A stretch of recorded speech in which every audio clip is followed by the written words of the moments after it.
Hey guys, just Guncannon here with our custom Gundam MSA review, and today I'm reviewing my Guncannon version 2. Yeah! So those of you who keep up with me, I'm all about stop motion animation. And some of the version 1 MSA aren't as flexible as some of the extendeds in version 2. So I've been kind of on this quest to rebuild everything into a version 2, at least, along the lines of the 1 Year War mobile suit line from the original Gundam MSA line. I like the MSA figures because they're very durable. Them being a soft PVC plastic, they're easy to cut into, and I can also dye them with fabric dye so that I don't have to paint them. So there's a lot of things I really love about them. Also, I've built everything to their scale. But the original Guncannon doesn't offer a great deal of flexibility. And he doesn't even have a neck. It just turns, for Pete's sake. The waist doesn't really turn.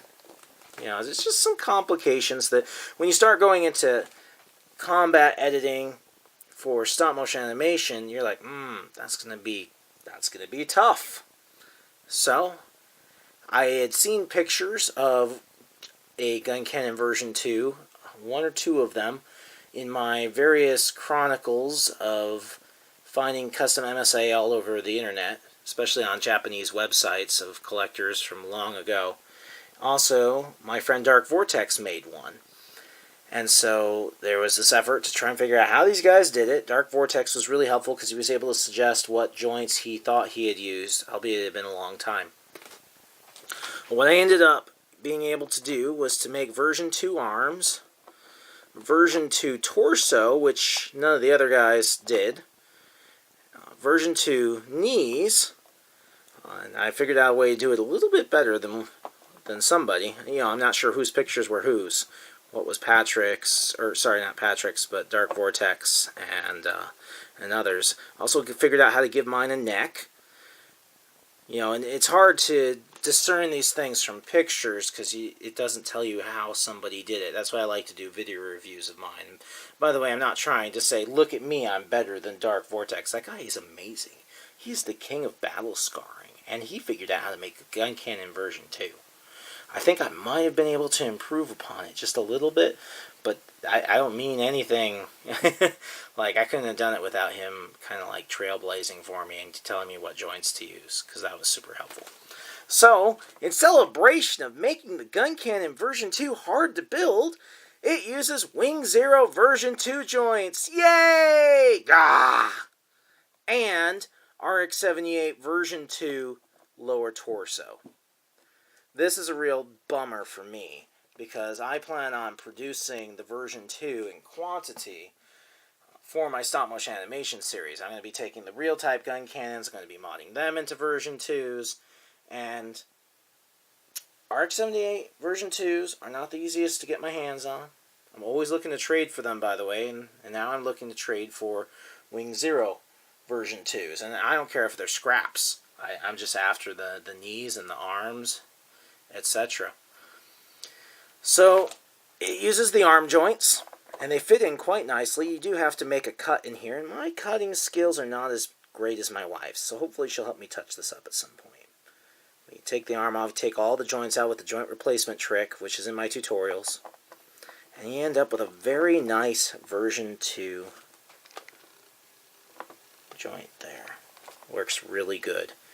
The head is actually really simple, and that was challenging because the Guncannon has never had like a very tall neck, but it needs to have some sort of neck.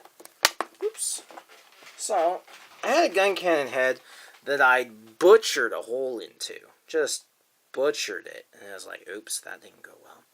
I stole a GM or / RX-78 version 1 foot joint and glued it in, and then just remodded the head just a little bit to where it fit on there. And because the bottom of that is so small, it actually worked out quite nicely. So he has the ability to look down, he has the ability to look up, but it doesn't make the neck too tall. There's one that I saw on the Japanese side, and I think they actually did kind of the reverse, where they put the ball joint into the torso. At least I think that's what they did. Like I said, pictures can be a little hard to follow. One thing I did do was I cut the nubbins off of this. It has little bumps on it, and I cut those off to give it a more smooth feel. Left the cannons alone. The waist was a little bit challenging. I had to fit the version 2 RX-78 torso in there, and I had to cut it down on the bottom. I had to cut the bottom down a bit. And so I crammed that in there. I had to make the hole a little bit bigger. This looks hard, but after a lot of practice, I've gotten pretty good at it.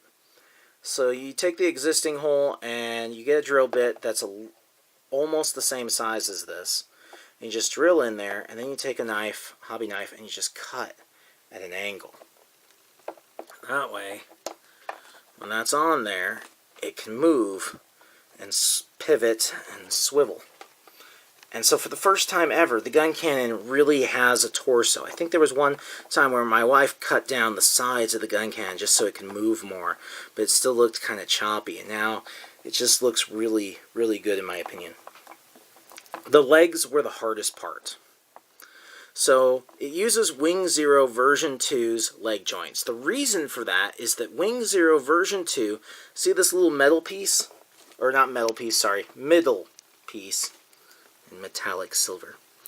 That is the shortest of all MSIA leg double joints.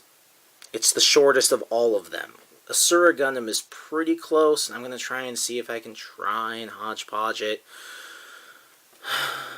But really, seriously, if anybody has some scrap Wing Zeros, version 2s, let me know, please. I will trade you. I will trade you so much.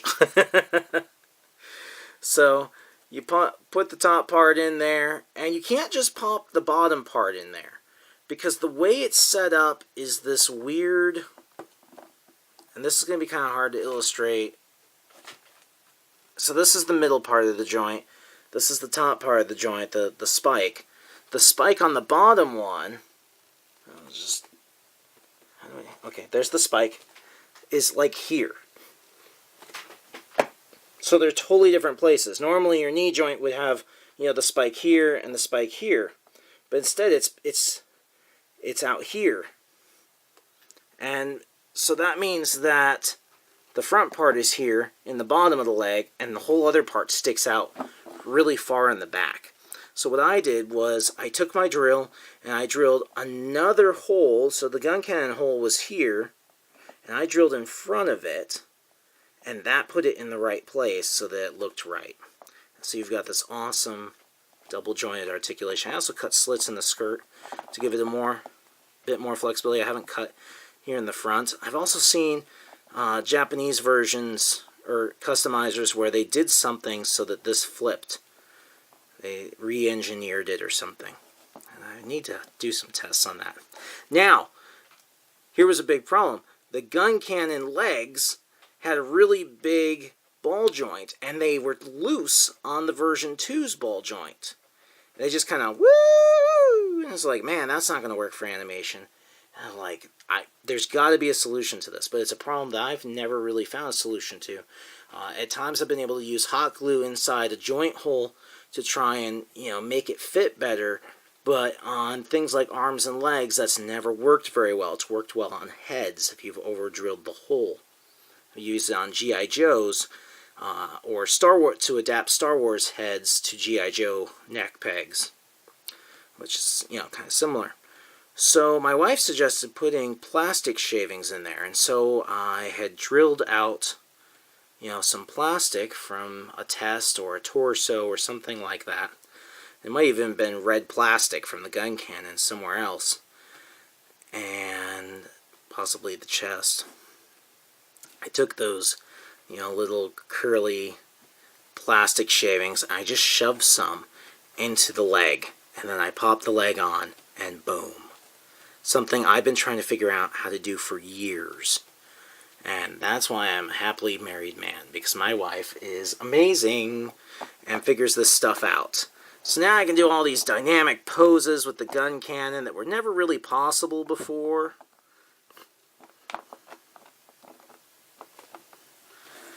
And I know the robot Damashis are out there, but I just like customizing these guys. I just like customizing them. And I know when I drop them, I can just stick the arm back on and they will be good to go. So look forward to this Guncannon version 2 in my stop motion animation series Gundam Father of Peace as I continue to make it. And hopefully some of you guys will have some spare RX-78 version 2s or Wing Zero version 2s or scraps or something, so I can build some more of these guys. This is a lot of fun. Also, I've probably shot that in the foot because now you guys know what you need to build your own. Well, I hope you enjoyed the review. Make sure to like, favorite, and subscribe, and I'll see you next time.